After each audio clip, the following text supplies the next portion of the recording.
Hello students, I hope you all are fine and taking care of your health. So today we are going to start new chapter, chapter 2, teeth and microbes.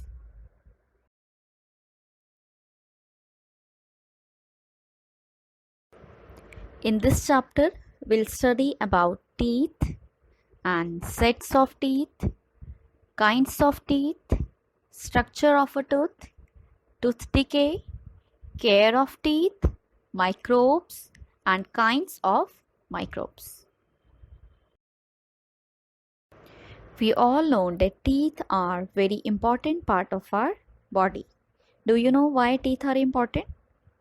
Teeth are important because teeth give shape to our face. Teeth also help us bite and chew food, and teeth help us to speak clearly. So we can say teeth are very important. In this chapter, we will study about teeth and their types, and we will also discuss the structure of tooth in detail. Now first we will discuss about sets of teeth. There are mainly two sets of teeth, temporary teeth and permanent teeth. Temporary teeth are also known as milk teeth.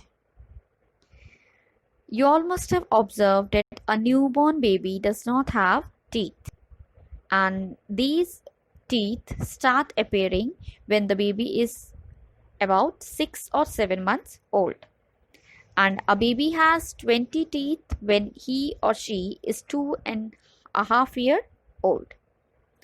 So this is the first set of teeth. They are called temporary teeth, and they are also known as milk teeth. Do you know why they are called temporary teeth? Because these teeth start falling out one by one when the child is in age of 6 or 7. You all must have seen that your teeth also start falling and new teeth come in place of these milk teeth. And these new teeth, they are called permanent teeth. Why they are called permanent? Because these teeth, they do not fall out and they remain throughout our life. So that's why they are called permanent teeth, and they cannot be replaced by any natural teeth. Okay, and there are mainly 32 permanent teeth in an adult. Now next is kinds of teeth. If you observe your teeth in a mirror, they are all of different size and shape. So on the basis of their size and shape and on the basis of their functions, teeth are divided into mainly 4 types. These are incisors, canines, premolars and molars. Now first we will discuss about incisors. The 4 front teeth in each jaw are called incisors, and they are called cutting teeth. Why they are called cutting teeth? Because these teeth, they help in cutting and biting the food. So they are 4 in number, 4 in each jaw, so total 8 in number. Now next is canines. There are mainly 2 canines in each jaw. These are present on either side of the incisors in each jaw, and they are very sharp and pointed, and they help us to tear the food.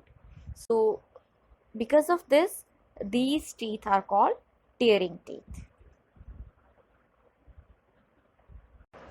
Now next is premolars.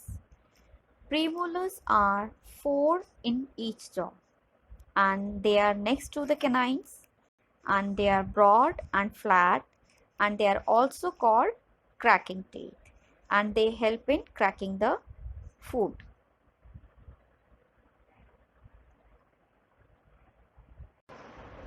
Now next is molars. There are 6 molars in each jaw, and they are next to premolars. They are bigger and broader than premolars, and they help in grinding the food, and they are also called grinding teeth. And these premolars and molars, they both are well developed in plant eating animals, and they help them to chew and grind their food well. So we can say premolars and molars, they both help in grinding the food. Now this is a set of teeth.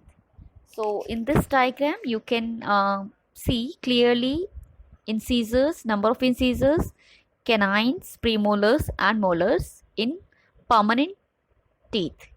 So here number of incisors are 8, means 4 in each jaw. Then we have 2 canines, 2 in upper jaw and 2 in lower jaw. So total 4 canines and 8 premolars, means 4 in upper jaw and 4 in lower jaw. And then we have 12 molars, means 6 in upper jaw and 6 in lower jaw. So these are total 32 teeth, means permanent teeth in an adult.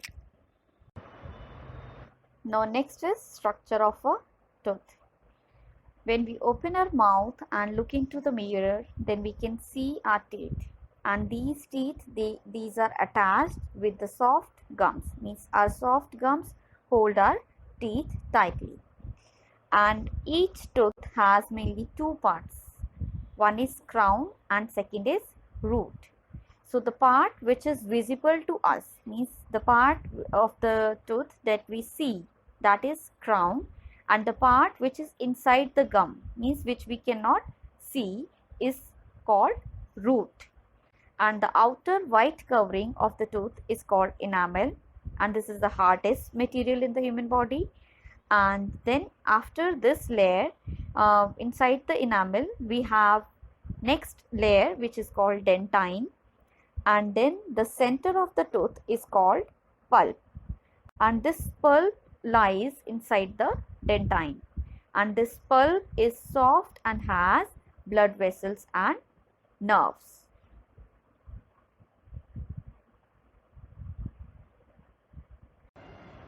Now next we will discuss about tooth decay. You all must have heard that your parents or your grandparents, they tell you not to eat too many chocolates and sweets. Do you know why? Because when we eat these food items, and if we are not taking care of our teeth, then we can have tooth decay. So first let us try to understand how it occurs. So when we eat, small bits of food may stick between our teeth, okay, and if we do not brush our teeth properly, so these food items they rot, and they cover our teeth with a thin sticky layer of germs, and this thin sticky layer of germs is called plaque, and this plaque react with the sugar present in the food. When we eat any food item which is sweet or which is having sugar, then this plaque or this sticky layer of the germs, this layer react with the sugar present in the food to produce acid. And when this acid is produced, then this acid affects the tooth enamel or dentine, means tooth enamel means which is the outer covering of our teeth. So this acid start decaying our tooth enamel and our dentine, and as a result the nerves and blood vessels which are present in the pulp, these nerves get exposed to the food item. So when we eat any cold or hot thing, then this comes in contact with these exposed nerves and causes toothache, means pain in tooth. So this is how tooth decay occurs. Now this tooth decay also causes many problems, and it can cause toothache and holes or cavities in the teeth, foul smell from the mouth, and stomach disorders, and loss of teeth, and bleeding of gums. Now next we will discuss about care of teeth. We know that we have already studied about tooth decay and how this tooth decay can cause many problems. So to prevent this tooth decay, we need to take care of our teeth. And first of all, we must brush our teeth at least twice a day, in the morning and at night before going to bed. And we should also brush our teeth correctly, and shown in this figure. You can see in this figure, outside surface of the upper teeth, we should use a downward sweeping motion, and inside surface of the upper teeth, we should use a downward sweeping motion, and outside surface of lower teeth, we should use an upward sweeping motion, and inside surface of the lower teeth, we should use an upward sweeping motion. And surface of premolars and molars, we should scrub back and forth. So this is the correct method of brushing our teeth. And along with this correct method of brushing teeth, we should also eat raw vegetables and fruits. Why should eat raw vegetables and fruits? Because they make our gums and teeth strong. And we should also avoid too many sweets and chocolates because they spoil our teeth.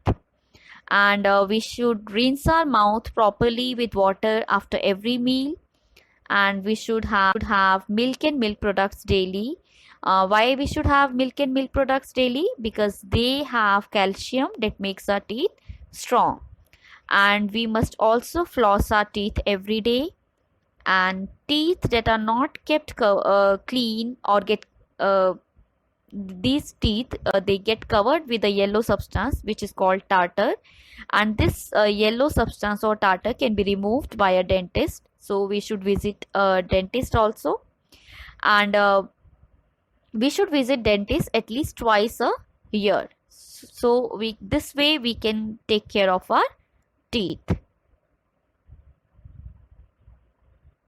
Next topic here we will discuss is microbes. What are microbes?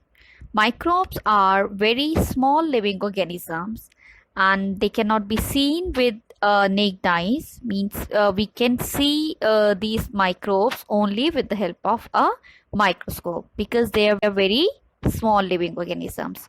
And these microbes, they are found everywhere, and they can be found everywhere, like in air, water, soil, food, and also inside and outside of the bodies of the plants and animals, and even human beings. So these microbes, they grow rapidly when they get warmth, air, and moisture and food. So there can be two types of microbes. They can be useful and they can be harmful also. Now next we will discuss about kinds of microbes. There are mainly 4 types of microbes: bacteria, virus, fungi, and protozoa. Bacteria, these are single cell microbes, and they are of different shapes. They can be in rod shape, they can be of spherical shape or spiral shape or coma shaped. And then next we have viruses. These are also another type of microbes. These are smaller than bacteria. And then we have fungi. These fungi, they grow on dead and decaying matter. These are also type of microbes. And protozoa. Next is a protozoa, which is also a single cell microbe. So these are types of microbes. Now next we will discuss about harmful microbes. So harmful, we have already studied that microbes can be useful as well as harmful. So the microbes which are harmful, these are called germs. These are harmful disease causing microbes. In this table you can see some of the disease which are caused due to these microbes, like typhoid, diphtheria, pneumonia, and tuberculosis. These are caused by bacteria. and measles, polio, smallpox, and common cold. These diseases are caused due to viruses. And nowadays, you must have heard about coronavirus.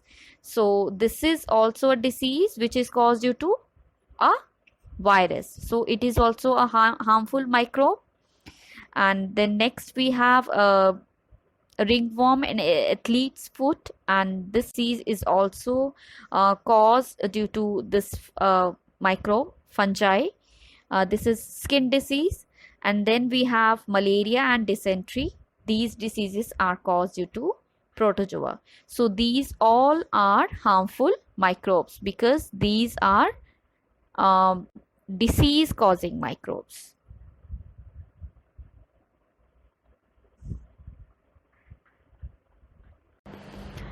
Now next we will discuss about some useful microbes.